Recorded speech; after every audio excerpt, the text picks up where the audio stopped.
Hi Riders.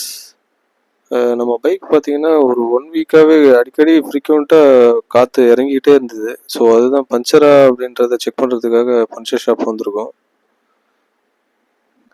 நான் வந்து பார்த்தீங்கன்னா already Sealin anti tyre puncture sealant apply பண்ணியிருந்தேன். ஸோ பஞ்சர் ஆகாது அப்படின்ற மாதிரி தான் நானும் யோசித்தேன். பட் இது ஒரு 1 வீக்காகவே ரொம்ப இஷ்யூவாக இருந்தது. ஸோ அதனால தான் இன்றைக்கி செக் பண்ணிடலாம் அப்படின்ட்டு. நிறைய பஞ்சர் ஷாப்பில் பார்த்தீங்கன்னா நம்ம புல்லட்டு வந்து பஞ்சர் பார்க்குறதுக்கு அக்செப்ட் பண்ண மாட்டாங்க. ஸோ இது வந்து ஒரு 5 கிலோமீட்டர்ஸ் தாண்டி தான் வந்திருக்கேன். இந்த ஷாப்லேயுமே வந்து பார்த்தீங்கன்னா பெல் ட்ரைவ் சிஸ்டம்னு அவர் யோசிச்சார். இல்லைனா இது நார்மல் செயின் ட்ரைவ் மாதிரி தான் நீங்கள் பண்ணலாம் அப்படின்னு சொன்னதுக்கப்புறம் தான் அவர் பண்ணுறதுக்கு அக்செப்ட் பண்ணிட்டாரு. டீத்து பாருங்கள், இந்த பிளாக் கலர் கோட்டிங்கு போயிருக்கு. பட் டீத்து நல்லா தான் இருக்குது. வாங்க டியூபோட கண்டிஷன் செக் பண்ணிடலாம். ஓகே, அவர் ரிமூவ் பண்ண ஸ்டார்ட் பண்ணிட்டாரு. ஓ கைஸ் பாருங்கள், இந்த டியூப் ஃபுல்லாக அந்த நம்ம சீலண்ட் அப்ளை பண்ணது எல்லாமே வெளியே வந்திருக்கு. ஸோ அவர் என்ன சொல்கிறாருன்னா, இது டியூப் பஞ்சர் பண்ண முடியாது, சாரி பஞ்சர் போட முடியாது, டியூபே தான் மாற்றுற மாதிரி இருக்கும் அப்படின்னு சொல்லிட்டாரு. ஏன்னா ஃபுல்லாக ஆயில் உள்ளேயும் வந்து இந்த சீலண்ட் இருக்கிறதுனால பஞ்சர் போட்டாலும் அது பஞ்சர் நிற்காது அப்படின்னு சொல்லிட்டாரு. ஸோ அதை வந்து வாஷ் பண்ணிவிட்டு ட்ரை பண்ணி அதுக்கப்புறம் புது டியூப் தான் போடணும் அப்படின்னு சொல்லிட்டாரு. இந்த சீலண்ட்லாம் வந்து போடாதீங்க அப்படின்னு சொல்லிட்டாரு. இந்த டியூப் தான் நம்ம மாட்ட போகிறோம் 120/80.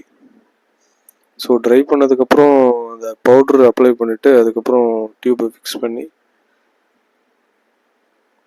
ஏர் அடித்து மாட்டிடுவார். கைஸ், நீங்கள் இந்த மாதிரி ஆன்டி பஞ்சர் சீலண்ட் யூஸ் பண்ணி இந்த மாதிரி ப்ராப்ளம் ஃபேஸ் பண்ணியிருக்கீங்களா அப்படின்றதையும் கொஞ்சம் கமெண்ட்டில் சொல்லுங்கள். அது கண்டிப்பாக மற்றவங்களுக்கும் யூஸ் ஆகும். என்னை பொறுத்த வரைக்கும் இந்த மாதிரி ஒரு பஞ்சர் ஆனதுக்கு இந்த மாதிரி மறுபடியும் டோட்டல் டியூப்பே மாற்றுறது வந்து நல்ல விஷயம் கிடையாது. ஸோ நீங்கள் இந்த மாதிரி ஆன்டி டயர் சீலண்ட்டு அப்ளை பண்ண போகிறீங்க அப்படின்னா கொஞ்சம் யோசித்து பண்ணுங்கள்.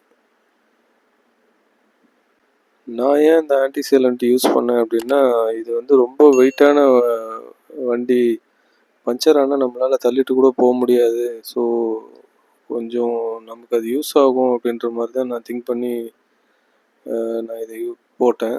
பட்டு இந்தளவுக்கு அது ஒர்ஸ்ட்டாக இருக்கும் அப்படின்றத நான் கொஞ்சம் கூட எதிர்பார்க்கல. சரி, இந்த பிரச்சனையே வந்து வேணாம், அலாய் வீல் போயிடலாம் அப்படின்னா குறைஞ்சது ஒரு 15,000 இல்லாமல் நம்ம அலாய் வீல் சேஞ்ச் பண்ண முடியாது. ஸோ அப்படியே சேஞ்ச் பண்ணாலும் இந்த ஸ்போக் வீலில் இருக்க ரைடிங் கம்ஃபர்ட்டு அதில் கொஞ்சம் கம்மி தான். ஓகே, அப்கமிங்கில் நமக்கு இந்த கோன் கிளாசிக்கில் வந்து பார்த்திங்கன்னா டியூப்லெஸ் வித் ஸ்போக் அந்த டைப்பு தான் வரும் அப்படின்னு சொல்லி ராயல் என்ஃபீல்ட்லேருந்து சொல்லியிருக்காங்க. பட்டு ஓகே, அது லான்ச் ஆனதுக்கப்புறம் தான் தெரியும். சப்போஸ் அந்த மாதிரி வந்ததுன்னா அது நம்ம வெஹிக்கிளுக்கு மாட்ட முடியும் அப்படின்னா கண்டிப்பாக நான் அதை ட்ரை பண்ணுவேன். கைஸ், அதே மாதிரி இந்த ஸ்போக் வீல் வந்து டியூப்லெஸ் டயர் கன்வர்ஷன் நம்ம சென்னையில் எங்கேயாவது பண்ணுறாங்க அப்படின்னு உங்களுக்கு தெரிஞ்சதுன்னா கொஞ்சம் அதையும் ஷேர் பண்ணுங்கள். அதையும் வேணால் ட்ரை பண்ணி பார்க்கலாம். ஓகே கைஸ், இந்த வீடியோ உங்களுக்கு யூஸ்ஃபுல்லாக இருந்திருக்கும்னு நினைக்கிறேன்.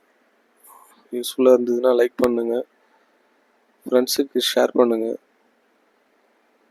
மறக்காமல் சப்ஸ்கிரைப் பண்ணுங்கள். ஸோ தேங்க்ஸ் ஃபார் வாட்சிங். நெக்ஸ்ட் வீடியோவில் மீட் பண்ணலாம்.